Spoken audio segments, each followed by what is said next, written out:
22. It's a vibe. Like, follow, and subscribe.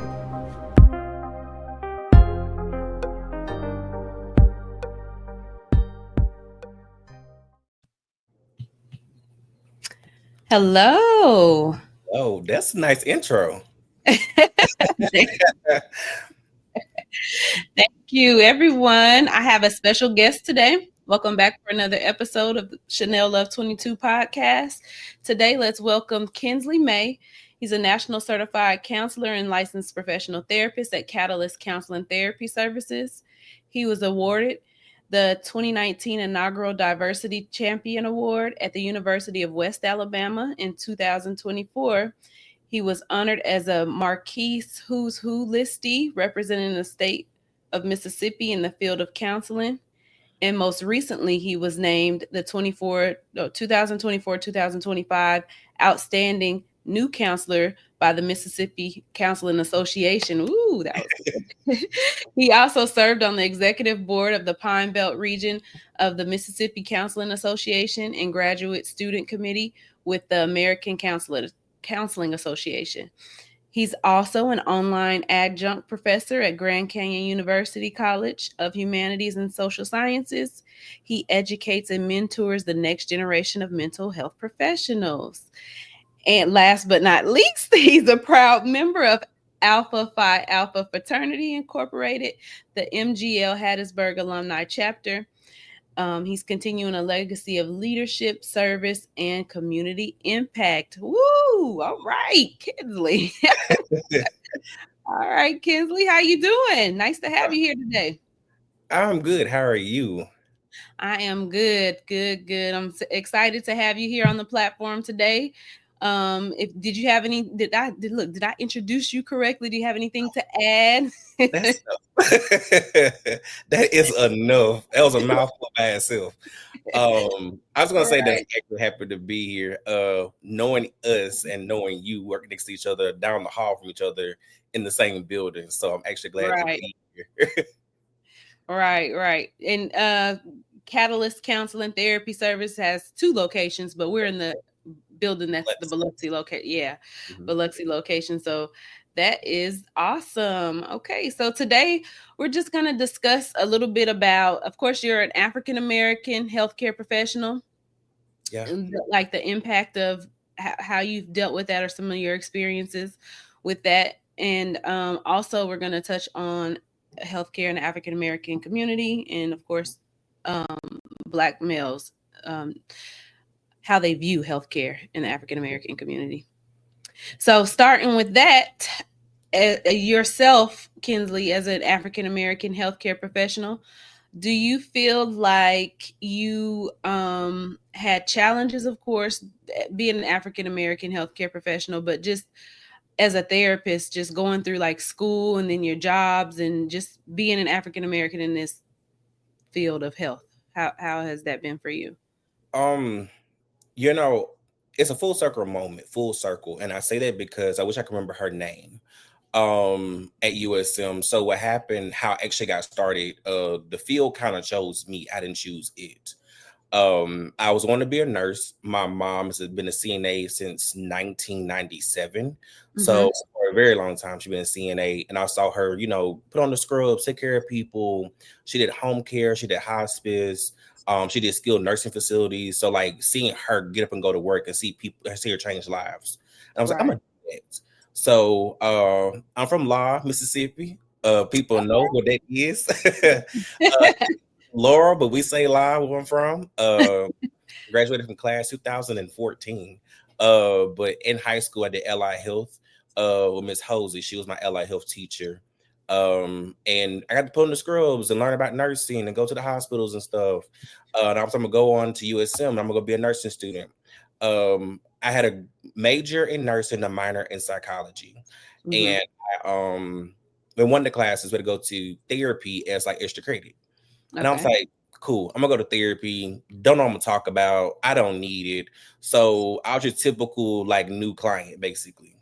Right. So I don't know if they changed it up now, but back then it was off of like your class availability, like when you had breaks and stuff like that.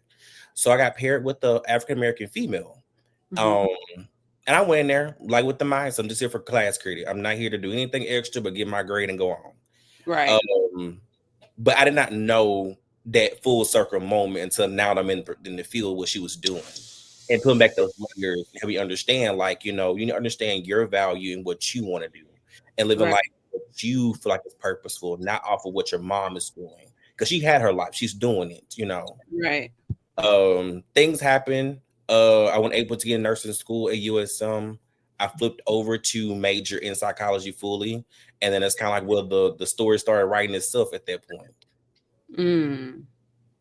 So Okay. So that's what got you into the field of psychology, right? yes. Yeah. And then so after school, what was your like did you go directly into well, I know you had to have the time where you had your training and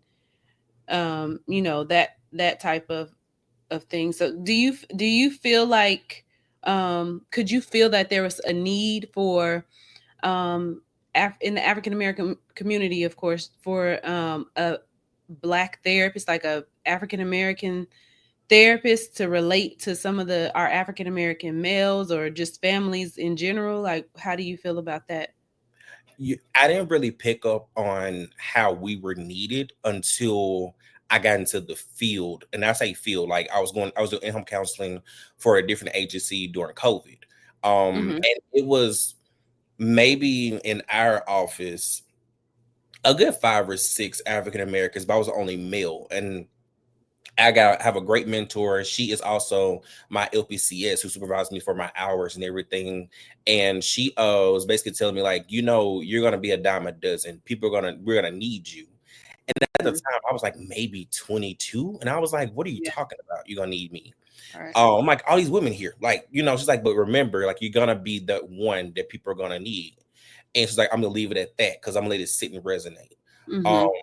I had a family, and I can't remember where we were at or where part of Mississippi. But they were like, "Oh, we wish we had more like you to relate to." It's like you understand the struggle, you understand our language, you understand where we're coming from. And I say a lot in a lot of different sectors, interviews, and whatever.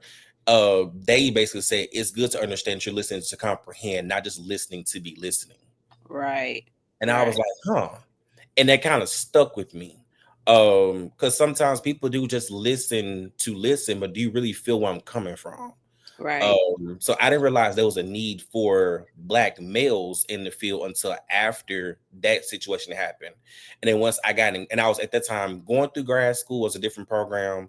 But when I crossed over, we started having a conversation about, us in a room and us Mm-hmm. being African Americans.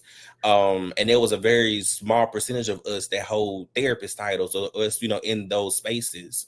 Right. And it's all due to, stigma and not having those talks as children and understanding what we're looking at. So a lot of it was not one of those like bingo card moments. I'm gonna go be a therapist. Most of us, Right. going to be nurse or going to be a doctor or going to be a construction worker. We're kind of following the trend of what we see in our family. We kind of don't think about mental health as a thing. Right. Yeah, and that's something that definitely is, like you say, a stigma. Most people in the African American community, like if I think, but I can't even think of anybody in my family who I know went to therapy. Now that I think about it, I'm like, oh wait, was anybody ever in therapy? I do not know anybody. I cannot even like just growing up in my childhood saying, yeah, my such and such went to therapy, or even talked about therapy as being a thing. The closest thing to therapy I would say, like growing up, would probably be like a school counselor. You'd be like, Right. did you see your school counselor, or something like that.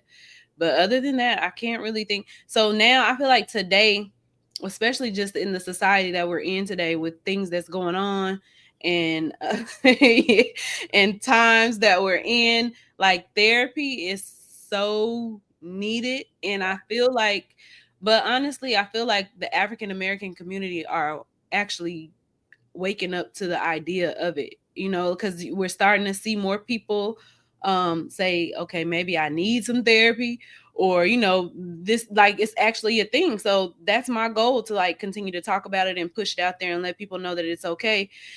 Right. But like you said, I totally agree that it's important that you have somebody who you can relate to, or that can relate to you, relate to your story. Because when you're in therapy and you're expressing yourself or talking about your past, or what happened in your family, it's hard to open up and be honest about the things in your family if you can't relate to the person who you're talking to. So I think that that's very important, and I'm glad that you are here and you're able to provide your services. I correct me if I'm wrong. I feel like personally, for me, mental health didn't become a forefronter until COVID hit. And Oh, once COVID happened, everybody was at home, and you had to kind of make yeah. up your own daily routine because we kind of got comfortable with how life was going. Right. Um, Humans love consistency. That's just what we love to do, is consistency. Same thing, we wake up, we shower, we eat, we go to work, we go to the store. Like, we used to that consistency. And COVID threw us out of our consistency because we couldn't go certain places. We couldn't hug people. Right. We couldn't even, interact with people unless we were 6 feet apart. And that Mhm. kind of drew a wedge in us trying to feel like, well, am I missing something? What's wrong? um Working from home during that time as well can also change about how you think about things too. So I feel like that was a turning point in mental health, was realizing, hey, we need somebody else to talk to besides the voices in our head sometimes, or ourselves. uh Right. and then, like you also talked about too, sometimes when people come to therapy, this your first timer, you Mhm. know and I tell people, I'm not your average therapist. That's somebody else's moniker, but I'm not your average therapist. Um, I'm not gonna be, too one of those uptight clinical people unless I'm teaching you something. Mhm. But it's one of those, you don't have to be strong in the room. Be Right. yourself. Right. And we're not what you see on TV. Mm. There's a lot of depiction of what therapists look like and what they do on movies and TV shows. There Right. is some similarities. Like, I do have cardigans. That is my thing. I am gonna have my Stanley Cup. That is a thing. uh, but I am not gonna be the person with the note and pen pad and just writing down everything you say. It's gonna feel like we talking like we are now. It's like a Having a conversation. conversation. Yeah, that's good. I feel like it's important though to get people in that space and let them feel comfortable. Like you said, it's not so formal. You kind of informal, laid back, but that's how you create that relationship to where they're comfortable enough to open up or tell you whatever it is they need to tell you. So I think that's a good approach, and that's definitely a good. I do agree with you about COVID. I feel like COVID brought on, of course, everybody always have anxiety or depression about something, but just the unknown of like what's going on, what's happening. We can't go outside, we can't this. And then you had people who were sick or in the hospital, and you couldn't even go in with your loved one, go visit them, go see. People was having babies alone. Like, that definitely put a big burden on people, as far as anxiety, depression, and people are still dealing with it today. I Mhm, still see people, I mean, not even just the fact that they couldn't do those things, but there are people who are still scared, like mhm. literally scared that they're gonna get COVID and maybe not make it. Like, it really did put a big stamp on, Damper. Yeah. yeah, hamper on people's mental health. And I think that we're still feeling it today. So yeah, I agree with you. It definitely heightened up in the 2020 with COVID. Yeah, but okay, so do you feel like there's still misconceptions about like um therapy for men? You know what I mean? Like, men and Most definitely. or do you feel like that's your hardest? Do you see, well, first of all, do you see a lot of male clients yourself? Um, I'm ooh African American males. I'm gonna say of like 18 or older. I'm Mm-hmm. thinking of two. Okay. Younger, I'm thinking of two, possibly three. I think I'm missing one. I think two. I see African American males. Males in general, yeah. I have about maybe 7 to 10 of those. Okay. So do you think that how is your, I guess I'm trying to figure out, do you feel like they're more harder to work with, like to create that trusting relationship when you have a male client versus, a female client, or what, just African American male anyway? Like, do you feel like it's, or you kind of relate? It's one of those things of I've gotten comfortable with being uncomfortable. Like that's I'm gonna start with that. Like you meet new people in my profession literally every second on the hour. You may have a new client that comes in the next hour, it kind of switch up. So when it comes to creating that space, I'm not young, but I'm also not in the old phase. So it's also this factor as well. It's like, oh, you're pretty young. How can you relate to me until we start talking? Um, they're not as difficult as it may seem, but we do have to start off with understanding cultural stigmas around it. Mm, I may not get everything what I might not get everything out on the table in the first initial session. session. It Mhm. may be third or fourth one, but along the way we're breaking down what I call those bricks. We're trying to figure out Right. what's behind that wall, basically. Um, one of my now I'm comparing one of my male clients to the other one right now. Mhm. One was so much easier. He had already went through the process before, had a different therapist. They did not click, so he was Okay. already open and already knew how therapy worked. My other male Right. client, he's completely new. He's completely, I call it green. He's very green in therapy, and he did not want to come in, but he knew he had to come in. It was time for it. Um, Right. that the barrier of it, I can say with the other male client B, was diagnosing. Okay. We got to that part. That's when we start seeing that wall of brick kind of fly. Like, okay, what does it mean, and where do I go from here? Does it mean something's Mhm. wrong with me? How do I deal with this? And that's how we started communicating a little bit more differently. But Okay. the stigma around it, most of it comes, and I hear a lot is, well, I had to be emotionally unavailable growing up. I Mhm. had to be this type of kid. I had to be this type of young man. I played football. I played sports. I did this. So I had to be a certain character. And I could not show a sign of weakness. Mhm. And I've had a couple of people say to me, like, I didn't want to come to therapy because I thought it was a sign of weakness. I thought, you couldn't handle your own problems. So you got to talk to this crazy guy to talk to you on the couch about problems. And then they're like, well, once I come here, I realize it's more than just that. I can get life skills. I can actually just vent about work if I need to somebody who's not going to go back and say something. Like I actually have a safe place to go and talk to someone. Yeah. And so I feel like that's a good point to bring up because in our households as African Americans in the African American community, we suppress our kids expressing themselves. Like, don't talk back. Like you can't say too much to an adult. Everything is getting smart or whatever. And also stop crying. You a boy. Hush. Quit crying like a little girl. Those types of things. But I think that it's important that we change that approach, especially to when we raising our kids, because you have what you have today, some adults who don't know how to handle their emotions, True. adults who don't know how to work through their emotions, or even know that it's okay that they're having them emotions, so they're suppressing them, throwing things in the back, and then it all just builds up. And Hmm. of course it can show up as physical illnesses, or you just come to a breaking point, and break down, and maybe hopefully you seek therapy, but not everybody does, right? Hmm. So how did you, when you were growing up, did you feel like you were pretty much kind of in the same, like, how did you feel like you were you able to express your emotions in your house, or Completely different. Some stories that people tell me, I'm like, you're very strong for even telling me this story. You're very strong. You can get through it. Growing up, little me I'm the youngest. I have one older sister.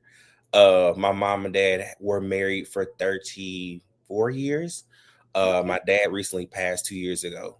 Oh, I'm sorry. Um, So my dad and my mom had two different, I guess you can say, love styles, but they still love the same. Okay, yeah. My dad he was fine. Like if I hurt myself or Mhm. whatever, and I had to cry, whatever.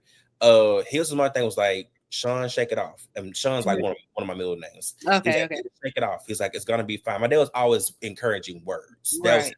Okay. um my mom. Moms have this superpower. I could Mhm. be in the other room and she was like, you all right now? And I'm like, yeah. She's like, no, you not. I can hear in your voice. Come here. And my mom's was a physical touch type person. She's gonna, Okay. hug you and rub on the back and Yeah. talk it out, talk more about it, and get to the root of the Right. problem. But my dad was never one of those you have to be tough and rough and Oh, all okay. that. It was you can be yourself, but don't let it get you down. Mm-hmm. Don't sit in it. Like have your moment, but don't sit in it. Continue to shake it off and push forward. Right. That's good though. I feel like you had a well run because you had the physical touch and then you had the encouragement from your dad. Like, I hear a lot of, well, my growing up, I didn't have a whole bunch of, neither one physical touch or like the I love you like that type. It was kind of just, I mean, it was not nothing bad. I'm just saying it just wasn't something common in our house. Like I don't know, it just, and then I don't know, I can't tell if it's just me that don't need that extra whatever, like you know what I'm saying, like Yeah. yeah, or if it's just that's what I'm used to because we didn't do that in my house like that, like you know what I'm saying. It's learned behavior. Most times what happens is we pick up on what we saw as a childhood. Like if we saw mom and dad how they interacted, we kind of go search for love that kind of mimics that in a Yeah. sense. We know if you saw mom and dad and they weren't have the best love relationship, you'd look for something that's opposite of it. Mm-hmm. Or you try to attract something, not like saying you go out there and find the most broken people, but you may attract it by accident and try to fix people. Right. But most times our attachment styles come from our interactions with friends and family growing up. Yeah. Um, you know, So my my oh sorry, go yeah, ahead. I was just like my dad wasn't a hugger. So Mhm. for like 28 of my years, I would pat my dad on the head. Like that was my thing. My dad was like 6 even, 5'11", 6 even. So I would never hug my dad. But he was sitting down, I was like, hey daddy, how are you? And that was our thing. My mom was like 5. I can say her height because she has short woman problems. I'll Oh, give her a listen, hug. listen. She's vertically challenged, so I would hug my mama, but I would caress her like a little toddler. So I'm like, oh, it's okay. Like Oh, that's our listen thing. now, listen. I'm fine. You can lighten up on the vertically challenged stuff. That's me too. But I was gonna say my grandma would always. So I grew up with my mom and my grandma. Didn't know my dad, right? So it was my mom and my grandma was always there. Like she either lived with us or lived right next door. So my grandma, every time, like if you were even to say, "Grandma, I love you," guess what she say? Ditto. That lady would never say I love. It didn't matter who said it, what grandchild. It didn't matter. That's what she goes. She ditto. I'm like, but I think that's what she, growing up in her era. Maybe that's how it was in her household. I don't know.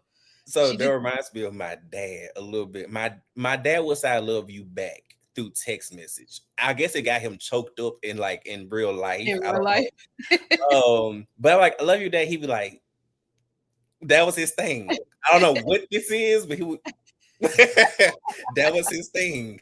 But you knew that he shot you back and he loved you back. That was his thing. But like in person, he was sometimes say, but most times than other, it was like, and that was Mm-hmm. it. And I was like, Yeah. well, You know what that meant. I know what that meant. You know what that meant.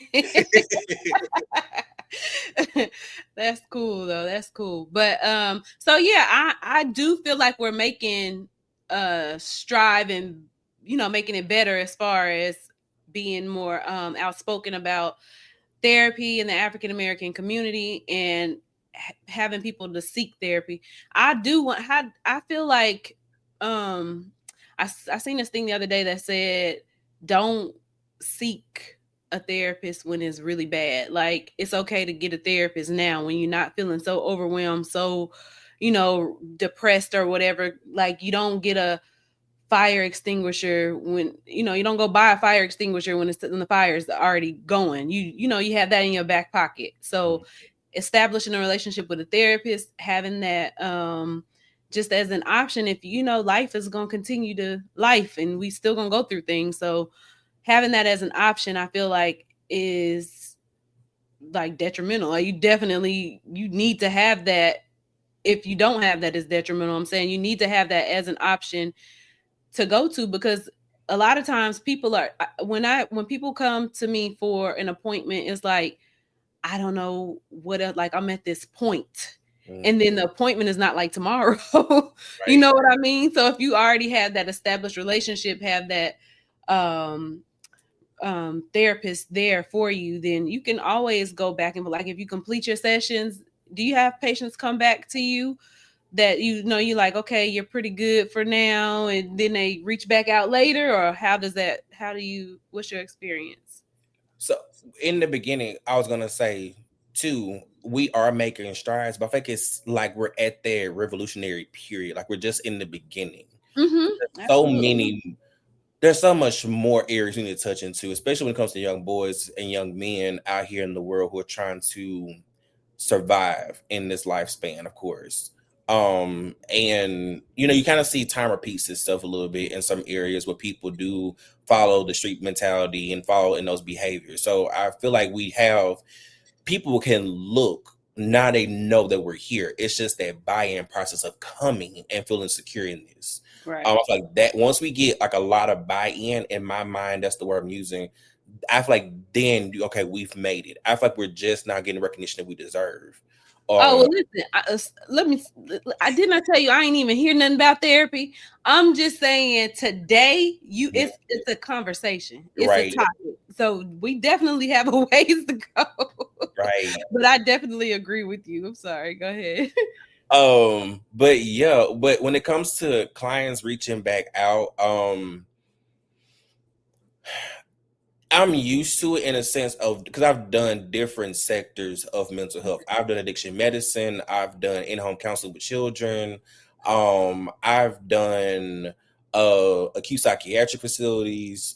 So when you have people, it's like, okay, how do I move forward? What do I do?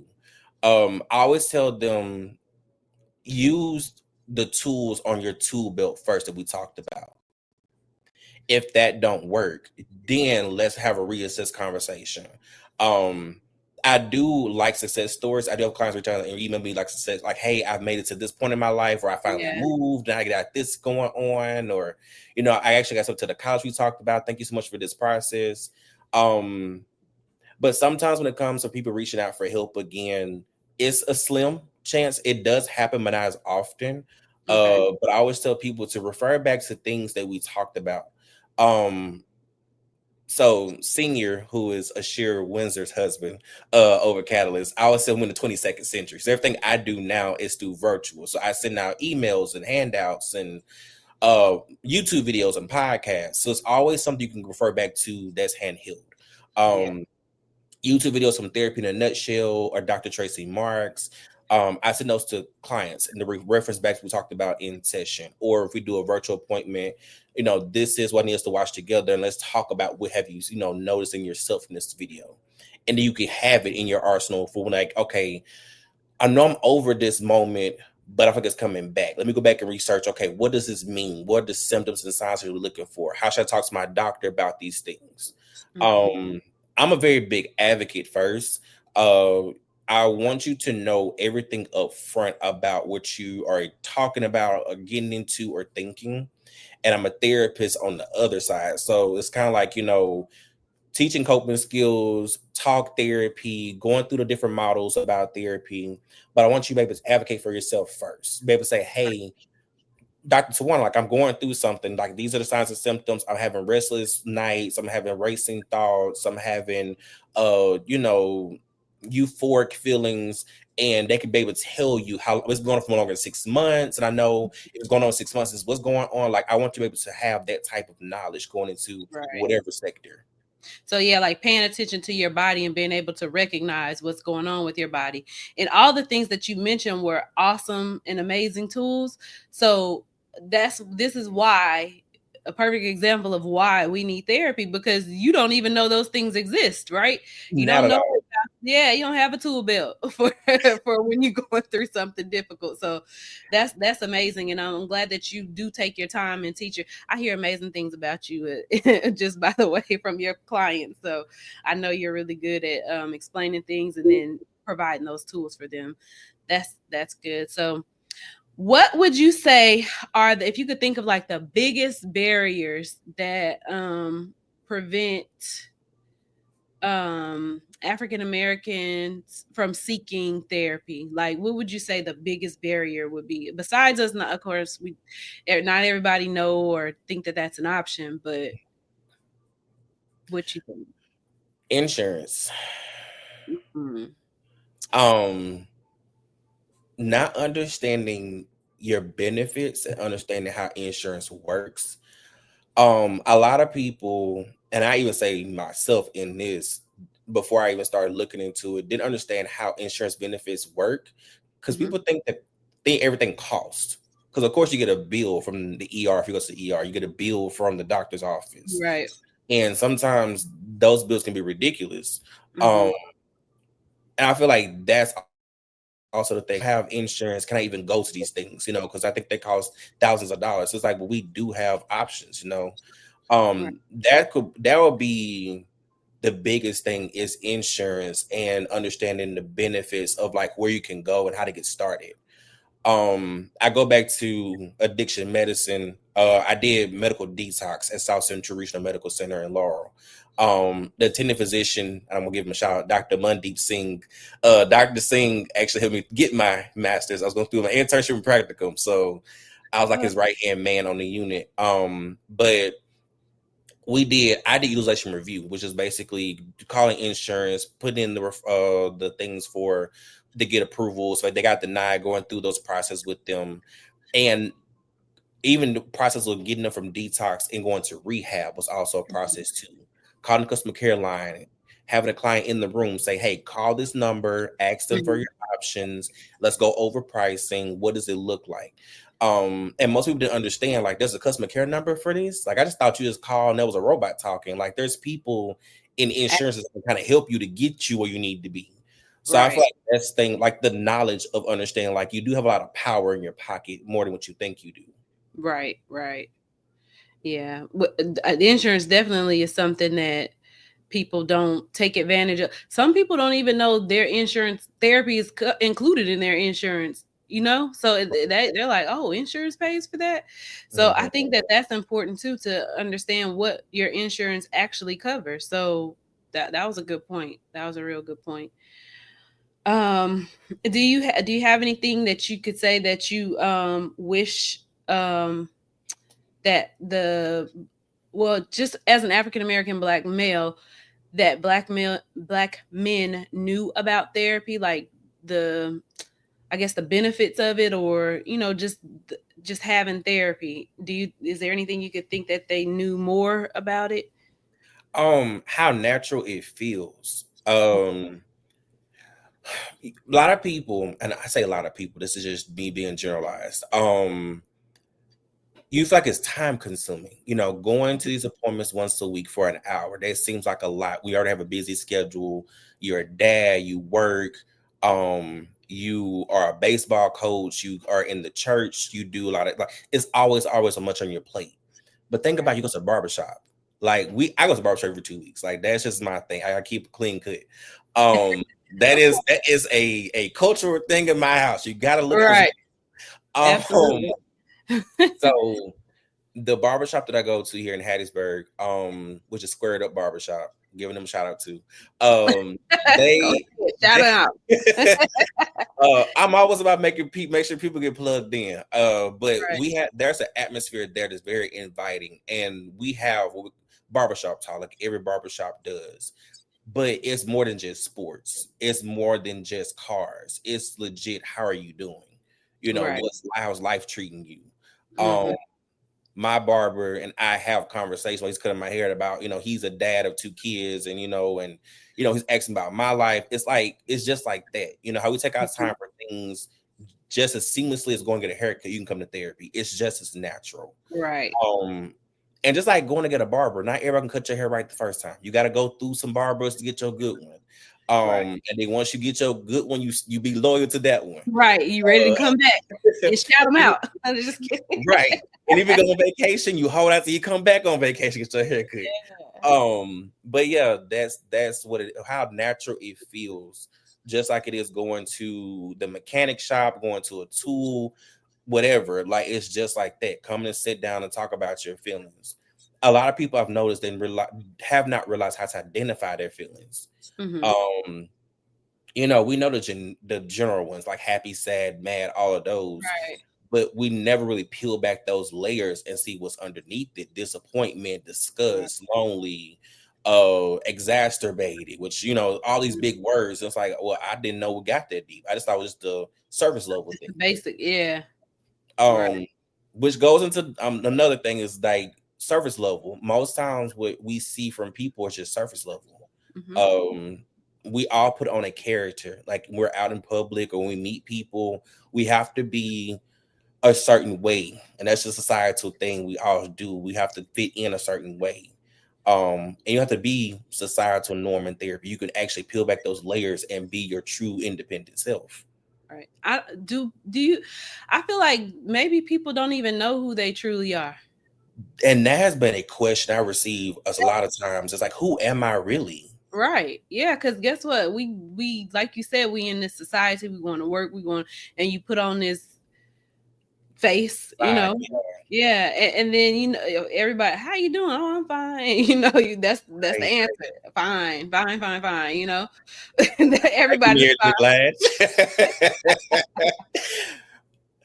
But yeah, so I absolutely, I feel like I had a conversation with a guy who was telling me about how he felt like, he said one day we were talking about being a African American healthcare professional, he is, and he said he just felt like one day, like, dang, I'm always happy. Like, I'm always happy. Like, am I really this happy? Like, what? How do I really feel? Like, I guess he just all of a sudden had that because he's just so used to trying to make sure things are right, trying to be so, because he, of course, as an African American, he is a nurse, so you have to, I mean, you have to put on this, I'm an African American male, I'm not intimidating, I'm here just to care for you, you know what I'm saying, in that environment. So he always found himself like trying to be super nice, super cool, like not too much, not too, so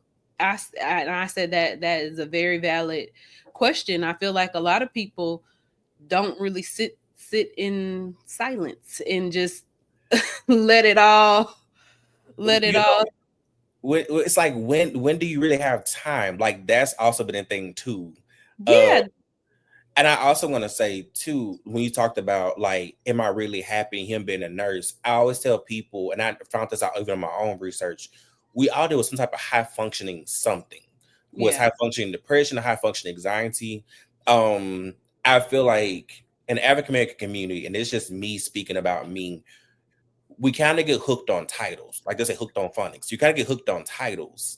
Doctor this, lawyer this, and those type of titles come with a certain type of persona that you have to involve yourself in. Right. Um, and it's hard sometimes to separate yourself from your title to yourself. And it's Mhm. not even just like professional title, just like mom, dad, auntie, uncle. Like you have to be a certain, it's like a role that you have to play. It Right. comes Right. with a description. And when you said that is, am I really happy? I was thinking that's a good thing. I think about myself, do I always have to keep going? Like I'm Yeah. always thinking, do I need to be doing more? But Mm. am I not happy where I'm at now? Right. Um, but it's also that you kind of start equating your self-worth to your achievements a little bit too. Mhm. You kind of start thinking about, if I could be doing more over here, then maybe things will go right, or over there. um Mhm. but we kind of do get caught up in the rigmarole, as I call it, of just titles, getting stuck into that role. Sometimes we kind of do forget ourselves. Yeah, that's true. And so getting like going on to the next thing, you kind of like, that's how I feel like I do. But I feel like I would not be making progress. I don't know, if I'm not doing something, if it like that drives me crazy. Mhm. Like, not just not doing something, but like, okay, I want to do this. Okay, now I did this. Let's, what else? You know what I'm saying? Like, I already got something planned for the next thing I want to do after I do that. So Right. I don't know. I think that could be personality wise too. Like, I out I was in my master's program, having it like completed. I'm thinking about PA school, like being a physician assistant. I'm like, let me get through this first. Then we can Right. move on to something else. Yeah. But I think also too, yes, off of like the growth mindset that you have, like, but I always say, comma, no matter if you're no matter what goal you're reaching, make sure you're reaching it for yourself. Don't go out there Right. trying to prove yourself to other people or try to Yeah. prove someone wrong because they're just in the Right. wrong plan. Yeah. I talk about agendas and plans a lot with my clients. We all have our personal agendas. Those are our personal goals, personal things. And then there's a guy's plan. And that plan is much bigger than us that we don't even think about sometimes. And if our agenda sometimes does not Bluetooth to that plan, some things don't go right. Doesn't Right. mean something personally happened to you or that you're a failure. It's just it's diverting you back on course to where it's meant to take you, Where you supposed to be. where you're supposed to be. Right. Because we all think we have it figured out. Huh. When you make a plan, you think, oh, it's going this. No, that is Wake not up going like 9 o'clock, this gonna happen. 11 o'clock, this gonna happen. Nine right. o'clock, you wake up at 10:30. 11 o'clock, and it done fell through. You just gotta roll with it sometimes. Roll with Literally. it. However it come. Just roll with it. Yeah, so yeah. Did you have something that you want? I thought you said you wanted to touch on anything in particular. Are you Um, like just in general, like when it comes to therapy, and like we talked about the barbershop thing, I also want to touch on even when you get in therapy, it's okay if you're in the therapist side, but y'all just don't mesh. It's okay to switch. right? Some people feel like it's disrespectful to start something and Mm-hmm. stop. Remember, it's all about you. You're the priority person in the situation. I use the analogy. I'm a very metaphorical analytical person to make it Right. simple. So I'm like, when you go buy a car and you go on the lot to a car salesman, does the Mm-hmm. car salesman drive the car or do you? You drive the car. The car salesman's in the passenger seat telling you about all the specs and all the qualities of the car and what to do. That's how therapy works a little bit too. You're in the driver's seat, we're in the passenger seat, letting you know, hey, so while we're on this map, I see you're going to take a left turn. This left turn is going to have these barriers come up. How do you deal with barriers? How do you define a barrier? And that's basically how it is. Mm-hmm.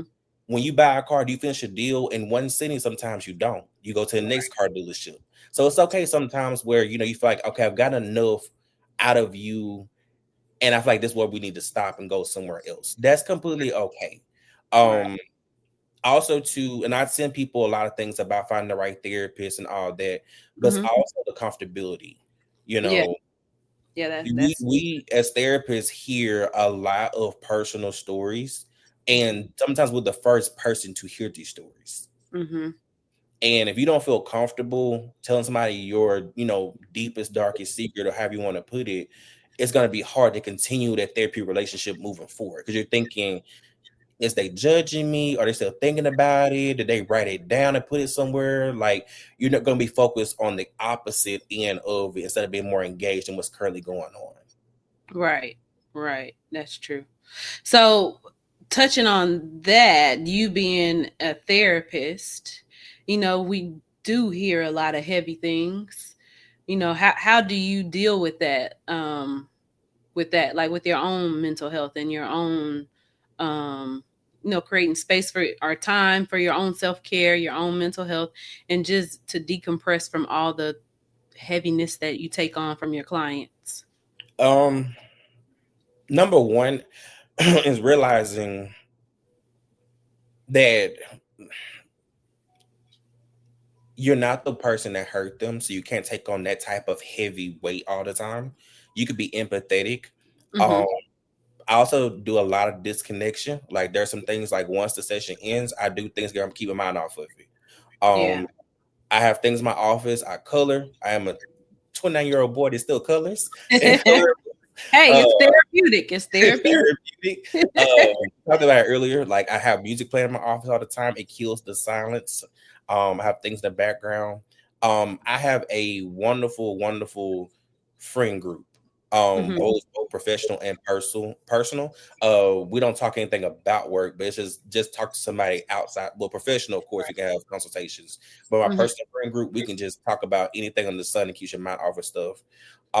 This therapist does go to therapy, so there's also that thing too as well, having somebody to talk to that kind of relates the field that you're in, but also it's kind of like one of those journals like you can kind of talk to out loud and get a response back from. Um, Right. but I'm also gonna say too, surrounding yourself with like-minded people has always been helpful. People that are all about being positive. Um, Right. Even if you don't express it out loud what you're going through, just having the positive energy around you changes how you feel what's going on the inside sometimes. Right. Yep. Having people with the same mindset, same energy, all that does make a difference. Because if you're around somebody that's draining, I know you can feel your energy draining Literally, too. your Literally, mind right. goes back to what was bothering you 10 times worse. Right. So worse. Right. Right. Okay. Well, thank you. Thank you for sharing that with me, and thank you for being here today. No problem. I do have a little end segment that I normally do, my little proverbs.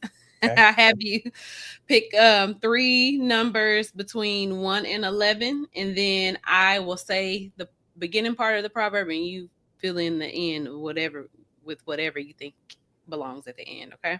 Okay. 1 to 11. Yep. My favorite number is 7. Okay. 7. All right. I got 7. Um, I need 2 more. 3 Okay. and 11. 3 and 11. Okay. So let's go. Okay. The first one is, let's see. All right. So you can't pour. From an empty cup. There you go. You got it. You got that one. Okay. And so, of course, we know that means you can't take care of others if you aren't taking care of yourself. You know what I'm saying? You can't be of service to anyone else if you aren't pouring into yourself. So self-care is key. And then the next one is, I know you're gonna know this one. Actions speak. Way louder than words. Yeah, that's my favorite one. That's it.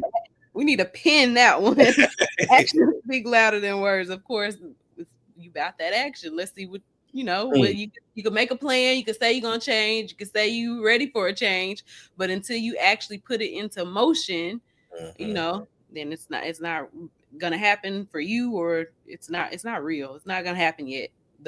It starts with an idea, right? You definitely Right. need the idea, but let's move forward with it with some action. All right, and then you said 11. 11. Oh, this is a good one. I know you're gonna know this one too. All right, let go And let God. and let go. It's above me now. Let it go, right? And of course, we know that some things are beyond our control. And you just got to let it go sometimes. Do you like to tell people about the how, well, I have this little thing in my office that says, recognize the things that you can control versus things you can't control, because you will worry all day, get stressed out, even the stuff that's going on right now. Like, you can't control it, let it go and let Right. God. You actually talk on 3 those. So what's actually funny, so 3 things I kind of mention in every session. The first thing about self-care is it can be inexpensive. People Right. think self-care means massage and going to Dubai and all these other things. Those are good, but self-care can legit means going outside and sitting and enjoying fresh air. Right. Um, leaving a room, leaving a space that you've been in all day. Mm-hmm. Give yourself 30 minutes to an hour and come back into that space. Right. Actions speak louder than words. Like, start the action. Don't have to be a whole hour, have to go somewhere. Start with 15 to 30 minutes. Start slow Yeah. and then work your way up. Right. And then the last thing, like you say, is the let go and let God. I do the hand method. Is you trace your hand, Mm-hmm. and inside your hand, write things that you can control. Those things are Right. how you treat people, how you think about things, how you respond to certain stressors, what you pick out that day. what you can eat, those things you can control. The things outside of your hand, you cannot control that. How people treat you, How they the view you. how they view you, the car Yeah. pickup line, if Walmart got your cookies in stock or not. Like you can't control those things. Right. But that's three things honestly I talk about a lot in therapy too, is making sure you do self-reflection, realizing you do have a lot of power over how you think and feel more than what you think you do. Yeah. Listen, self-reflection. I feel like self-reflect. Do you feel like people can be honest enough though with No. self-reflection? That's what I was just about to say. So you got to be in a good space, or you got to be honest with yourself to even be doing self-reflection. Because if you aren't, then it's not really self-reflection. Your self-validation. You validating your behaviors that might need to change. And you know what's actually fun? I'm a thought-provoking therapist. Like I'm gonna ask you questions, make you like, did you really have to read me like that? Like I'm one of them people, because it's like when we're in the space of our own, we can be our come on, twin. I'm on what you Right. on type person. Right. We don't know. We're not thinking right. You know, we can't validate those things. Yeah. Self-reflection takes a lot of accountability. Accountability. Um, Yep. and that's sometimes that's a big word for Elmo. Like that's a very big word sometimes, Right. accountability. Uh to say, yes, I was wrong. I need to Mhm. say that I'm sorry. I played a part in this person's downfall. I caused this. Like that takes a lot of maturity and personal growth to say those things while Right. personal self-reflection. So Yeah. we do need a space sometimes somebody calls us and say, hey, are you sure you telling yourself the truth, or are you just lying to yourself in the moment? Right. Right. Yeah. Yeah, that's deep. And I am all for self-reflection. I love to self-reflect myself. So I'm definitely all for it. And I think that that's an important tool too. You dropped some good tools here. You Good know, tools. the last gem we're gonna drop, I'm a talker, so that's my problem. The Okay. last gem we'll drop is when it comes to self-reflection, I do one or two activities with people. The first one is three good things. Three good things, even if they were small. You write down every day three good things that happened. It was sunny outside. I made up Mhm. my bed. I ate my favorite breakfast. That's three good things. They were very small. Right. The other thing is challenging your negative thought, which kind of takes some work, but what happens is you write down what happened that went wrong, Hmm. what personal evidence or opinions back it up. Oh, for instance, I didn't get the job promotion. I didn't get it because I didn't wear the right t-shirt that day. My necklace broke during the interview, whatever. But what's the actual evidence against it? Maybe the job wasn't for me. I was already nervous walking into that room. And then what's a positive way to flip it? You know, even Hmm. though I didn't get this one, the next one's gonna be mine. Right.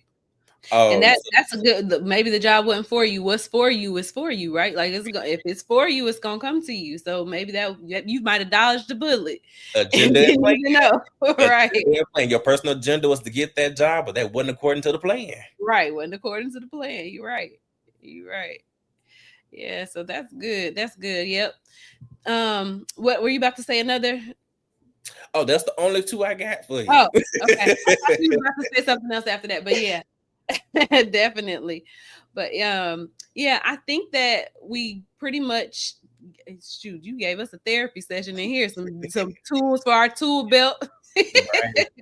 To reflect on. But you could go ahead and tell people where they can find you at if they're interested in therapy, or if you have any platforms you want to shout out, Um, or Catalyst anybody. Counseling Therapy Services. The Catalyst Counseling and Therapy Services, you can call us at 228-284-2644. We have a wonderful admin team that can take your calls to answer any things about insurance questions, scheduling. I also do a 15-minute free phone consultation to kind of get you to see any questions about therapy, if we are a good match for each other, and all of that. You can also check out my socials, which are Therapy with Kens. Therapy is THERAPY with WITH Kens, KENS, on Instagram and Facebook. I just post things that kind of break down like what is anxiety or inspirational quotes issue through the week. So those are the two places you can reach me at, either Catalyst or with Therapy with Kens. All right. All right. Well, thank you for being here. I appreciate you. Appreciate your time. appreciate you sharing all those things with us. And I'm looking forward to seeing you again back on the show. Oh, no problem. Thank you. All right.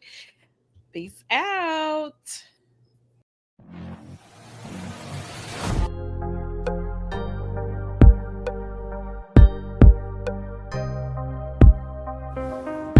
Chanell Love 22. It's a vibe. Like, follow, and subscribe.